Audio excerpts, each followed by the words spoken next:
Shut up and sit down. चलिए आइए अब हम लोग पढ़ते हैं 13.7 रूल ऑफ फाइनेंशियल इंस्टीट्यूशन। अब जो वित्तीय संस्थाएं होती हैं उनका कार्य क्या होता है, आइए देखते हैं। There are a number of benefits of keeping your money in financial institutions. अब देखिए, जो वित्तीय संस्थाएं होती हैं उनमें अगर आप अपना पैसा निवेश करते हैं तो इसके बहुत सारे लाभ होते हैं। जैसे क्या क्या लाभ हैं? They keep your money safe, वह आपका पैसा सुरक्षित रखते हैं। They make your saved money grow by paying interest. अब आपके धन में वृद्धि होती है। कैसे? यह जो संस्था होती है वो आपको ब्याज देती है, इंटरेस्ट के द्वारा आपका जो पैसा है वह बढ़ता है। You can withdraw your savings as and when you need them. अब जब भी आपको ज़रूरत होती है, आवश्यकता होती है, आप अपना पैसा वापस ले सकते हैं। They give you loans against your investment. अब ये जो वित्तीय संस्थाएं होती हैं आपके निवेश के ऊपर आपको लोन देती है, ऋण भी देती है, तो काफ़ी फ़ायदा होता है। आइए हम लोग देखते हैं 13.7.1 कॉमन इन्वेस्टमेंट एवेन्यूज़। अब क्या क्या निवेश की संस्थाएं होती हैं? You may visit invest your savings in any of the following institution. आप अपनी बचत का निवेश नीचे दी गई किसी भी संस्था में कर सकते हैं। आप बैंक में कर सकते हैं, पोस्ट ऑफिस में कर सकते हैं, डाकघर, प्रोविडेंट फंड जिसको हम लोग भविष्य निधि कहते हैं, आप इसमें पैसा रख सकते हैं। लाइफ इंश्योरेंस कंपनी LIC, जीवन बीमा निगम में आप पैसा रख सकते हैं। Unit trust of India UTI, इसमें आप पैसा रख सकते हैं। स्टॉक एक्सचेंज में आप पैसा इन्वेस्ट कर सकते हैं। फिर प्राइवेट कंपनीज़ है उसमें आप पैसा इन्वेस्ट कर सकते हैं, निजी कंपनियों में। फिर प्रॉपर्टी, ज्वेलरी, आप संपत्ति खरीद सकते हैं, आभूषण खरीद सकते हैं। तो इस तरह से बहुत सारी चीज़ें होती हैं जिन पर आप पैसा इन्वेस्ट करेंगे। अब एक एक करके हम लोग ये जितना भी आप यहाँ पे देख रहे हो, bank, post office, provident fund, life insurance company, उसके बाद आपका unit trust of India, stock exchange, private company, property और ज्वेलरी, इन सब में हम लोग एक एक करके इसको अब आगे के वीडियोस में पढ़ेंगे। चलिए आइए अब हम लोग आगे देखते हैं बैंक्स के बारे में। Money not required immediately can be saved in a bank. अब जो पैसा आपको तुरंत ज़रूरत नहीं है, ठीक है, या जिस पैसे की आपको तुरंत निकट भविष्य में आवश्यकता नहीं है, उसे आप बैंक में जमा करा सकते हैं। The advantages of keeping money in a bank are. अगर आप बैंक में पैसा जमा करेंगे तो इससे क्या क्या लाभ होगा? योर मनी इज सेफ, आपका जो पैसा है वह सुरक्षित रहेगा। Your money grows since you get interest on your deposit, आपकी बचत में वृद्धि होगी, जमा किए गए धन पर आपको ब्याज मिलता है।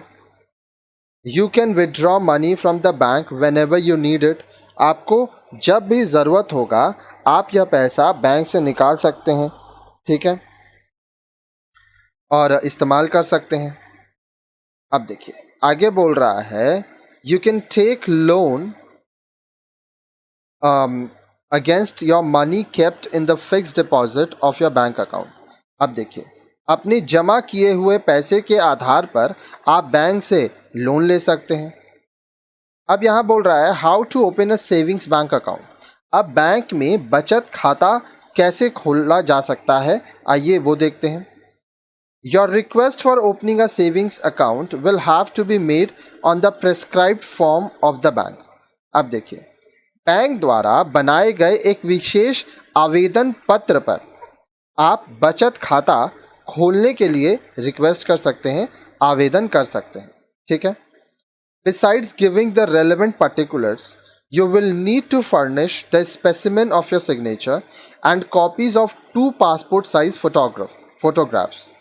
अब देखिए, ये जो फॉर्म होता है इसमें जितनी भी चीज़ें पूछी गई हैं सभी बातों को भरने के अलावा आपको 2 पासपोर्ट साइज फ़ोटो देना होगा और आपका जो सिग्नेचर है उसका नमूना देना होगा, ठीक है। आगे जाके आपके इसी सिग्नेचर से आप पैसा निकाल सकते हैं, किसी को पैसा भेज सकते हैं। You will need to be introduce to the bank by a respectable party, that is a customer, an employ of the bank और some other well known person. अब आप जिस बैंक में अकाउंट खुलवाना चाहते हैं उस बैंक का या तो कोई कस्टमर या तो कोई कर्मचारी बैंक का या तो कोई प्रसिद्ध व्यक्ति द्वारा आपका इंट्रोडक्शन लगेगा। ऐसा नहीं है कि आप बैंक अपने डॉक्यूमेंट्स के संग पहुंच जाएंगे तो आपका अकाउंट खुल जाएगा। रेफरेंस देना होगा, कोई जाने पहचाने व्यक्ति द्वारा आपका परिचय दिया जाता है। This way the bank satisfies itself about your integrity, honesty and financial standing। अब इस प्रकार से बैंक को आपकी ईमानदारी, सच्चाई और वित्तीय स्थिरता का परिचय मिलता है। अब आप सोच सकते हैं कि ऐसा क्यों होगा। देखिए, बहुत लोग धोखेबाज होते हैं, फ्रॉड्स होते हैं, गलत काम करते हैं, इलीगल एक्टिविटीज़ करते हैं। इसलिए बैंक क्या करता है, वो एक रेफरल मांगता है। वो बोलता है कि आप कोई इंट्रोड्यूस करे आपको। इससे क्या होगा, अगर भविष्य में आप कुछ गड़बड़ करते हैं, कुछ गलत करते हैं, तो जो व्यक्ति आपको इंट्रोड्यूस किया है उसके ज़रिए यह पता किया जाएगा कि आप कहाँ हैं। ऐसा हो सकता है कि आप कुछ गलत करके कहीं चले जाएं, भाग जाएं, तो उस समय जो आपको इंट्रोड्यूस किया है उससे संपर्क किया जाता है। After this the bank will accept your initial deposit and give you the following. अब इसके बाद बैंक आपसे इनिशियल डिपॉजिट, प्रारंभिक धनराशि लेकर जमा कर लेता है और आपको निम्नलिखित चीज़ें देता है। अब क्या क्या देता है बैंक आपको? A passbook, it serves as a copy of your account in the books of the bank। अब बैंक आपको एक पासबुक देता है। अब इसमें बैंक में आप जितना पैसा जमा करते हैं, आपके खाते का हिसाब किताब होता है, आपका अकाउंट नंबर रहता है, आपका नाम रहता है, आपका एड्रेस रहता है, तो आपकी जानकारी इस पासबुक में रहती है। फिर होता है cheque book. It is to be used for withdrawing money from the bank. अब चेक बुक का क्या काम होता है? इसका प्रयोग बैंक से पैसे निकालने के लिए किया जाता है। ठीक है, आगे देखिए। The account may be opened by a single person or jointly by 2 or more person. अब आप जो बैंक में खाता खोल रहे हैं, तो बैंक खाता एक अकेला आदमी भी खोल सकता है या 2 व्यक्ति मिलकर एक साथ जॉइंट अकाउंट, संयुक्त खाता भी खोल सकते हैं। अब 2 से ज़्यादा लोग भी मिलकर बैंक अकाउंट खोल सकते हैं। Either of the person can operate the account.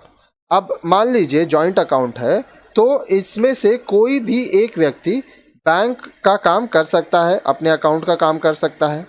A nominee's name has to be mention. अब देखिए, आपका एक नॉमिनी होना चाहिए, ठीक है, जिसको नामजद कहते हैं।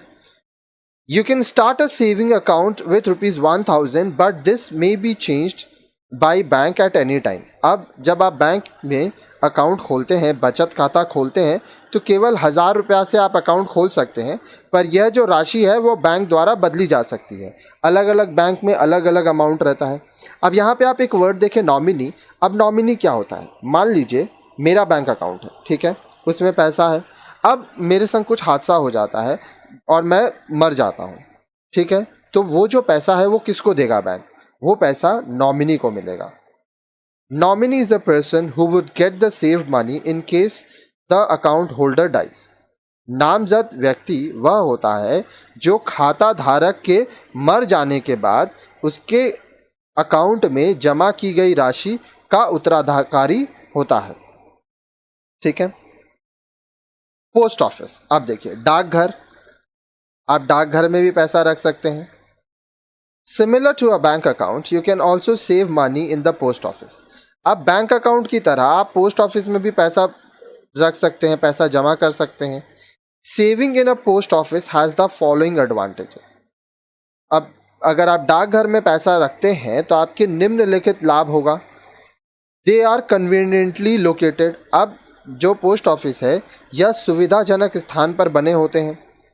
You can start a saving account even with a very little amount, very small amount, that is ₹20। केवल 20 रुपए की छोटी सी राशि से आप डाकघर में खाता खोल सकते हैं। ठीक है, अब यह जो राशि है वो बदल सकती है, जैसे अभी ये राशि बदल चुकी है। You do not have to pay income tax on the interest earn in many of its schemes like national saving certificates, NSC, Indira Vikas Patra etcetera.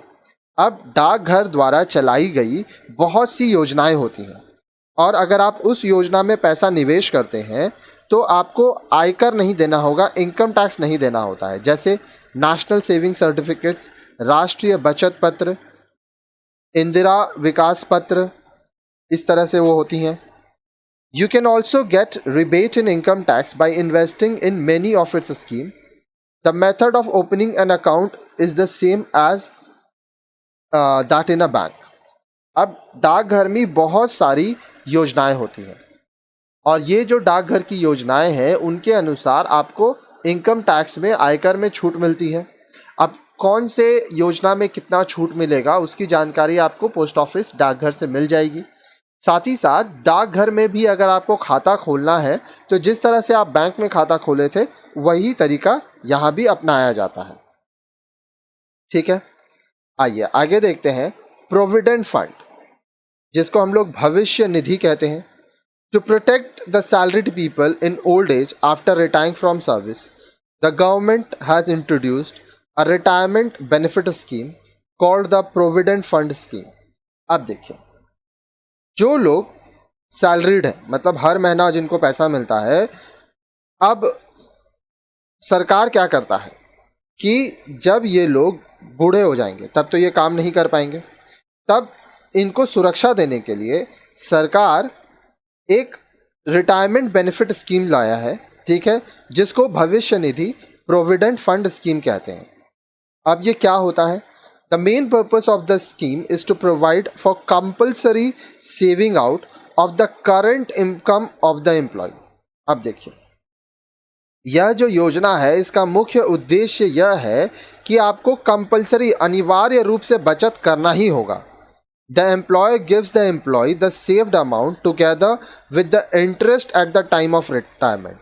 अब जब रिटायरमेंट होगा उस समय मालिक ब्याज के साथ वेतन में से जो अनिवार्य रूप से जमा किया गया है पैसा कर्मचारी को चुकाता है। ठीक है, तो अगर आप जॉब करेंगे किसी अच्छे कंपनी में तो आपको हर महीना पीएफ कटेगा।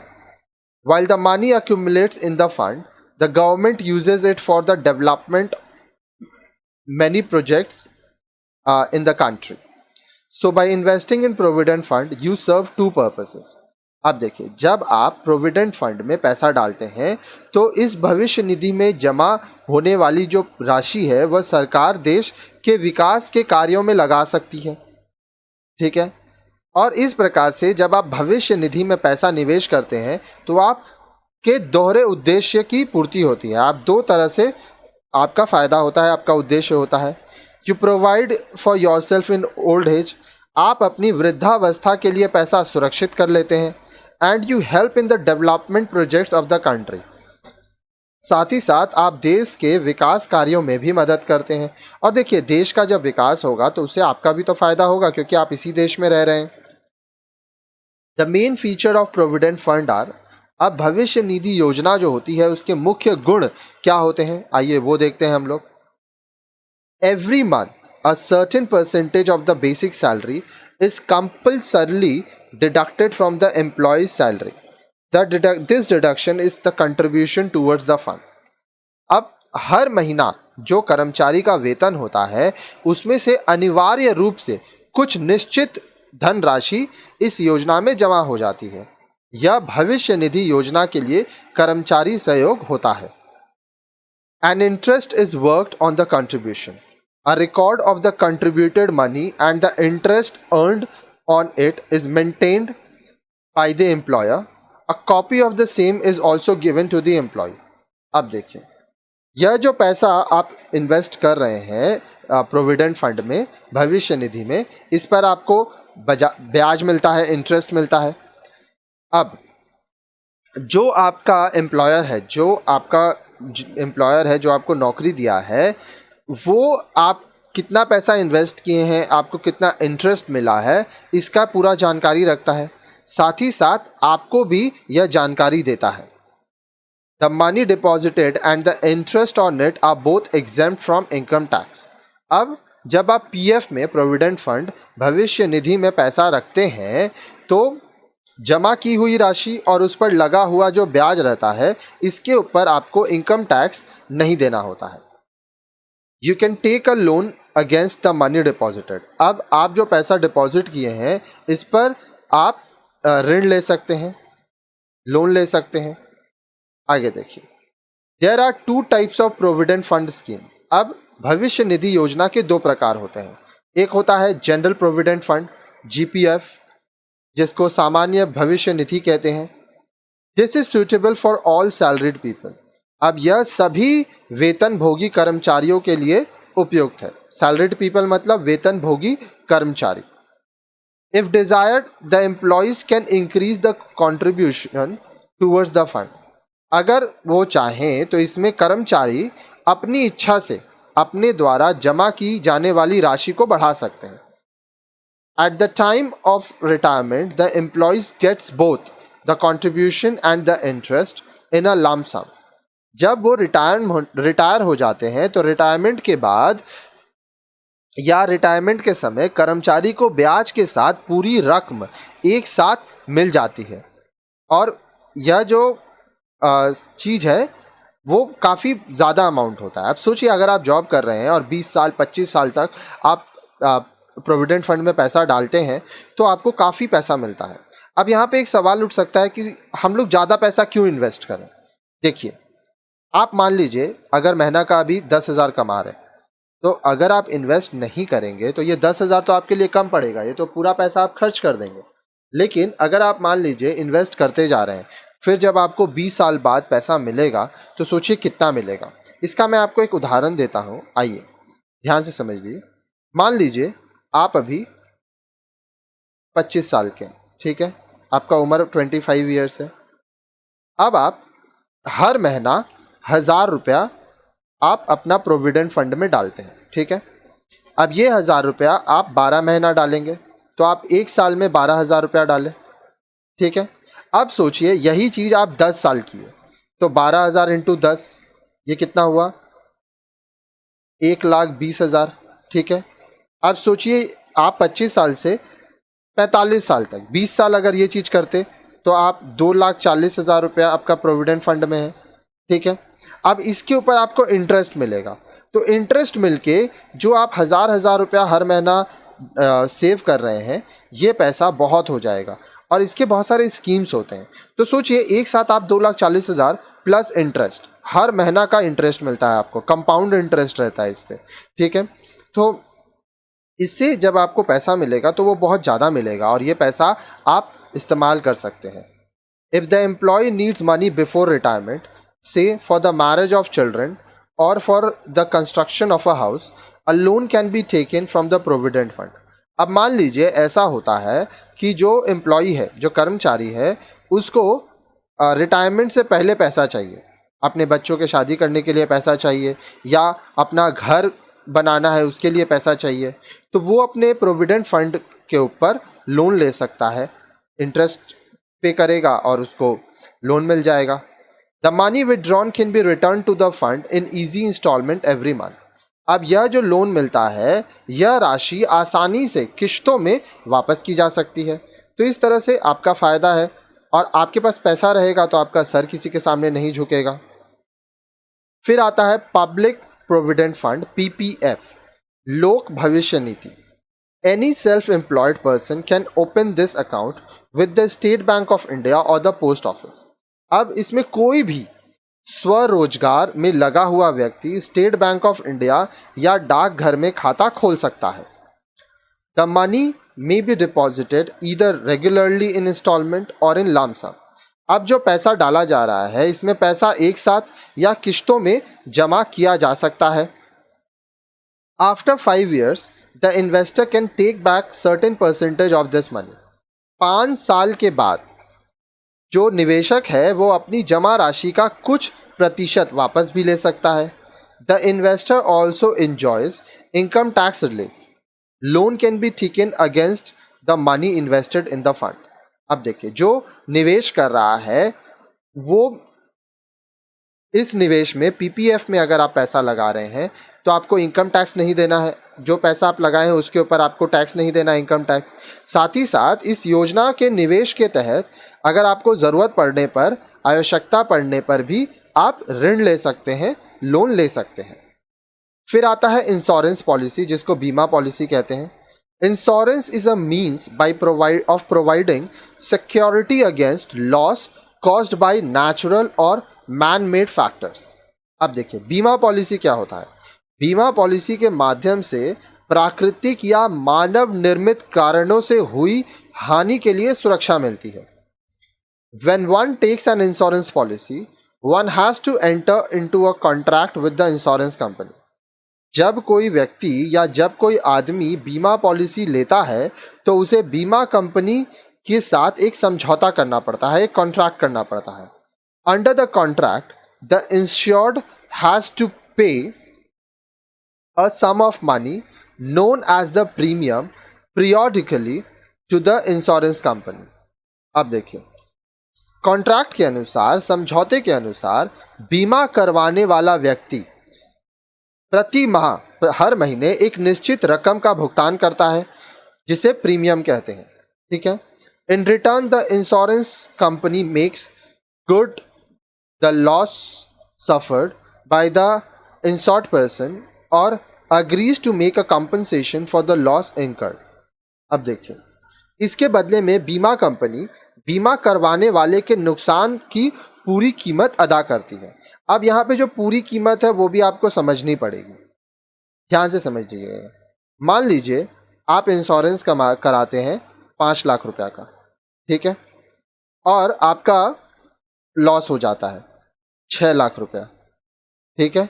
तो यहाँ पे जो इंश्योरेंस कंपनी है वो आपको 6 लाख नहीं देगी, वो 5 लाख देगी, क्योंकि आपका जो इंश्योरेंस था वो 5 लाख का था। अब मान लीजिए ऐसा होता है कि आपका जो लॉस है वो 3 लाख का है, ठीक है। तो इस केस में इंश्योरेंस कंपनी आपको 5 लाख नहीं 3 लाख देगी। इसका रूल क्या होता है, विच एवर इज लोअर, ठीक है। अब मान लीजिए आपका लॉस है 6 लाख लेकिन आपका इंश्योरेंस है 5 लाख का, तो लोअर क्या है 5 लाख, तो आपको 5 लाख मिलेगा। अब मान लीजिए आपका लॉस है 3 लाख और इंश्योरेंस है 5 लाख का, तो लोअर क्या है 3 लाख, तो आपको 3 लाख मिलेगा। अब इसके भी पीछे बहुत सारा कारण होता है, ऐसा नहीं है कि तुरंत आपको पैसा मिल जाएगा। अलग अलग बीमा पॉलिसी है, देखना पड़ता है आप क्या बीमा लिए हैं, किस प्रकार पे लिए हैं, क्या कंडीशंस है उसकी। तो आगे देखिए, आगे बोल रहा है इंश्योरेंस इज ऑफ 2 टाइप्स। अब ये जो इंश्योरेंस है या बीमा 2 प्रकार का होता है। जनरल इंश्योरेंस, जिसको हम लोग सामान्य बीमा कहते हैं, this covers risk such as theft, fire, flood, drought or any other contingency. अब देखिए सामान्य बीमा इस प्रकार की बीमा चोरी, आग, बाढ़, सूखा आदि के नुकसान का पूरा हर्जाना देती है। The contract is generally made for a year. अब यह जो कॉन्ट्रैक्ट होता है यह ज़्यादातर 1 वर्ष के लिए बनता है, ठीक है। द इंश्योर्ड हैज़ टू पे द प्रीमियम्स पीरियोडिकली। अब इसमें जो बीमित व्यक्ति है उसको निश्चित अवधि पर अपना प्रीमियम देना पड़ता है। The amount of the premiums to be paid will depend on the amount for which the contract is drawn upon. अब कितना प्रीमियम देना है यह इस बात पर निर्भर करेगा कि आपका बीमा कितने रुपए का है, आपका कॉन्ट्रैक्ट कितने रुपए का है। In case of a loss suffered by the injured, he और she can recover from the insurance company the actual amount of the loss और the amount of policy whichever is less. अब मान लीजिए loss होता है, ठीक है, आपका लॉस हुआ या जो इंजर्ड है उसका लॉस हुआ, तो वो इंश्योरेंस कंपनी से पैसा ले सकती है, ठीक है, जो हानि हुई है। लेकिन यहाँ पे एक चीज़ ध्यान देना है कि जो एक्चुअल अमाउंट है, ठीक है, और जो अमाउंट ऑफ पॉलिसी है जो छोटा होगा, जैसे कि हम आपको ऊपर बताए थे कि मान लीजिए एक्चुअल अमाउंट इंश्योरेंस का है 5 लाख और आपका लॉस हुआ है 6 lakh, which ever is less, less क्या है 5 लाख, तो 5 लाख ही मिलेगा। अगर मान लीजिए आपका इंश्योरेंस है 5 लाख और लॉस हुआ है 3 लाख, तो आपको 3 लाख ही मिलेगा, ठीक है। So whichever is less. The advantages of the policy are, अब यह जो पॉलिसी है उसके लाभ क्या हैं। It is an easy and forced form of savings. अब यह एक सरल और अनिवार्य रूप से बचत का तरीका है। It provides security against loss और risk.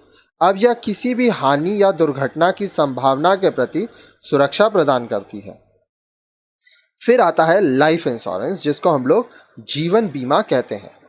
It is a contract under which the insured page premium periodically. अब जीवन बीमा में भी यह एक प्रकार का प्रतिबंध है, ठीक है।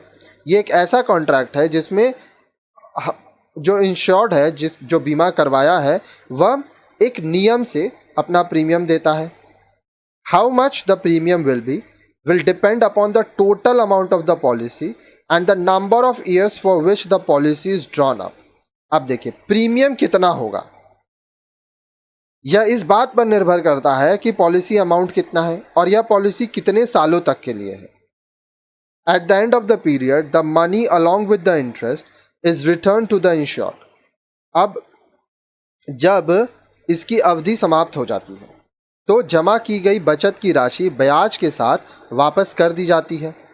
In case the insured dies, the full amount for which the policy is taken is payable to the person whose name has been nominated by the insured। अब मान लीजिए ऐसा होता है कि जो व्यक्ति अपना बीमा करवाया है, लाइफ इंश्योरेंस करवाया है, वो मर जाता है, तो जो पॉलिसी की रकम है वो उसके नॉमिनी, नामजद किए गए व्यक्ति को दी जाती है। This person is called the beneficiary. अब इस व्यक्ति को कहा जाता है कि यह नामजद किया व्यक्ति लाभ भोगी है। अब देखिए, लाइफ इंश्योरेंस का एडवांटेजेस क्या है। लाइफ इंश्योरेंस अगर आप करेंगे तो it is a safe investment, यह एक सुरक्षित निवेश है। It provides financial protection to the dependents in the event of death or disability. अब देखिए, यह आपके परिवार को एक आर्थिक सुरक्षा देती है। मर जाने पर या कोई दुर्घटना होने पर आवश्यकता के अनुसार जमा किया पैसा मिल जाता है, ठीक है। It is an easy and forced form of saving. अब देखिए, यह एक सरल तरीका है और अनिवार्य तरीका है बचत करने का। It provides income tax relief on the paid up premiums. अब जो प्रीमियम आप दे चुके हैं उसके ऊपर आपको इनकम टैक्स में छूट मिल जाता है। Loans can be taken against money deposited for the policy. अब बीमा कंपनी की पॉलिसी से जमा की गई धनराशि के आधार पर आपको लोन भी मिल सकता है। सो काफ़ी सारी फ़ायदे होती हैं, आप इंश्योरेंस करा सकते हैं, ठीक है। अब इंश्योरेंस की और जानकारी के लिए आप हमारे बिजनेस स्टडीज़ के भी वीडियोस देखिए, क्योंकि इंश्योरेंस के ऊपर पूरा चैप्टर कवर किया गया है उसमें और काफ़ी जानकारी दी गई है। फिर आता है UTI, unit trust of India, ठीक है, जिसको यूनिट खरीदना कहते हैं। You can buy units in your name और in joint names from the unit trust of India, UTI. आप अपने नाम से या अपने साथ किसी नाम को मिलाकर भारतीय यूनिट ट्रस्ट से यूनिट भी खरीद सकते हैं। Each unit has a face value of ₹10। प्रत्येक यूनिट का जो खरीद मूल्य है वह ₹10 होता है। A minimum of 100 units has to be bought. अब देखिए, कम से कम 100 यूनिट आपको एक बार में खरीदना होता है। Every year in June the unit trust of India declares dividend out of its project. प्रत्येक वर्ष जून के महीने में भारतीय यूनिट ट्रस्ट अपने लाभ में से कुछ अंश डिविडेंड के रूप में यूनिट धारकों को देती है। The advantages of investing in units are. अगर आप यूनिट में निवेश करते हैं तो उसके क्या क्या लाभ होते हैं, आइए वो देखते हैं। यू गेट रेगुलर इंटरेस्ट, आपको नियमित ब्याज मिलता है। You get income tax relief on the amount invested. अब निवेश किए गए पैसे पर आपको आयकर से छूट मिल जाती है। The dividend you get is completely exempt from income tax. अब जो आपको डिविडेंड के रूप में पैसा मिलता है उसके ऊपर आपको टैक्स नहीं देना है, वो आयकर नहीं लगता है। Whenever you are in need of money, you can encash the unit by selling them back to UTI at the repurchase price fixed by it from time to time। अब देखिए, जब आपको पैसे की आवश्यकता हो तो आप अपने यूनिट प्रमाण पत्रों को UTI, unit trust of India को बेच सकते हैं। UTI समय समय पर अपनी पुनर्खरीद योजना घोषित करती है। You can transfer the units to another person। आप किसी दूसरे व्यक्ति के नाम पर अपने यूनिट को स्थानांतरित कर सकते हैं, किसी दूसरे व्यक्ति को दे सकते हैं। It is a safe investment, यह एक पूरी तरह से सुरक्षित निवेश है। Note, the income tax benefit may vary from time to time according to government policy. अब ध्यान देने वाली बात है कि आयकर में छूट समय समय पर सरकार की नीतियों के अनुसार बदल सकती है। ठीक है, अब आगे देखिए, नेक्स्ट कॉन्सेप्ट है शेयर का। अब यहाँ पे आप देख पा रहे होंगे बहुत छोटे छोटे में हम लोग समझा रहे हैं क्योंकि ये होम साइंस का सब्जेक्ट है। अगर आप अकाउंट्स पढ़ते, आप बिजनेस स्टडीज पढ़ते, तो वहाँ पे एक एक पूरा पूरा चैप्टर है इस सब के ऊपर। ठीक है, तो वो सब भी आप पढ़िए। और अगर आप मान लीजिए किसी और सब्जेक्ट के स्टूडेंट हैं तो भी मैं आपको बोलूँगा कि देखिए, पढ़ाई एक ऐसा चीज़ है जो कि आप अच्छे से अगर करते हैं तो आपको बहुत फ़ायदा मिलता है। बहुत सारे स्टूडेंट्स का ऐसा देखा गया है कि वो वही सब्जेक्ट पढ़ रहे हैं जो सब्जेक्ट पे उनको एग्ज़ाम देना है। पर एक बात बताइए, क्या ज़िंदगी में हर समय सिर्फ अपने ही सब्जेक्ट से रिलेटेड आपको रहना है? ज़िंदगी आपको हर तरह से जीना है, तो जो जानकारी है वह आपको विस्तार में लेनी चाहिए। तो आप अपने अनुसार अपनी जानकारी को बढ़ा सकते हैं। अब आगे देखिए, हम लोग शेयर्स के बारे में पढ़ेंगे। When private companies want to develop, they float shares to public. अब देखिए, जब निजी कंपनियां अपना विकास करना चाहती हैं तो वो क्या करती हैं कि बाजार में जनता को शेयर्स देती है। अब इसको इस तरह से समझिए, मान लीजिए आपका जो कंपनी है आपको बड़ा करना है। ठीक है, आपको 50 लाख रुपया चाहिए, तो क्या ये पॉसिबल है कि आप अकेले 50 लाख अरेंज कर पाएँ? और ये भी पॉसिबल नहीं है कि कोई आपका रिलेटिव आपको 50 लाख दे दे। तो उस केस में क्या है कि आप कंपनी जो होता है वो बाजार में शेयर्स देता है, लोगों से पैसा लेता है। When you buy a share, you become a part owner of the company. जब आप किसी कंपनी का शेयर खरीदते हैं तो आप उस कंपनी का एक साझेदार बन जाते हैं, एक आंशिक मालिक बन जाते हैं। You will now share both the profit and loss of the company. अब अगर वो कंपनी प्रॉफिट करता है तो भी आपको मिलेगा, और अगर उस कंपनी का लॉस होता है तो वो भी आपको सहना पड़ेगा। When buying shares, you must buy from companies which you expect will do well, so that you enjoy profit and not suffer from losses, as in the cases of less reputed companies. जब आप share खरीदेंगे तो आपको ये ध्यान देना होगा कि आप उस कंपनी का शेयर खरीदें जो कि आपको लगता है कि ये कंपनी अच्छा करेगी। इससे क्या होगा, इससे आपका प्रॉफिट होगा और आपका लॉस नहीं होगा। लेस रेप्यूटेड कंपनीज में अगर आप पैसा लगाते हैं तो चांसेस है कि आपका काफ़ी लॉस हो जाए। The main advantages of this type of investment is that it may quickly give you a very high profit. अब देखिए, यह जो धनराशि है, अब ऐसा हो सकता है कि एडवांटेज ये होगा कि आप जब शेयर में पैसा लगाएंगे तो कुछ ही समय में आप बहुत पैसा कमा लेंगे। But this is not always so, लेकिन हमेशा ऐसा नहीं होता है। Do you watch the news TV? क्या आप न्यूज़ टीवी देखते हैं? The news will tell you that the Sensex has either risen और फॉलन। जब आप देखेंगे समाचार तो आपको पता चलेगा कि सेंसेक्स समाचार में आप यह देखते होंगे कि सेंसेक्स या तो बढ़ता है या तो नीचे गिरता है। When the Sensex remains at a low level, you may lose money on your shares. जब सेंसेक्स निम्न स्तर पर होता है तब आपको शेयर्स में घाटा होता है।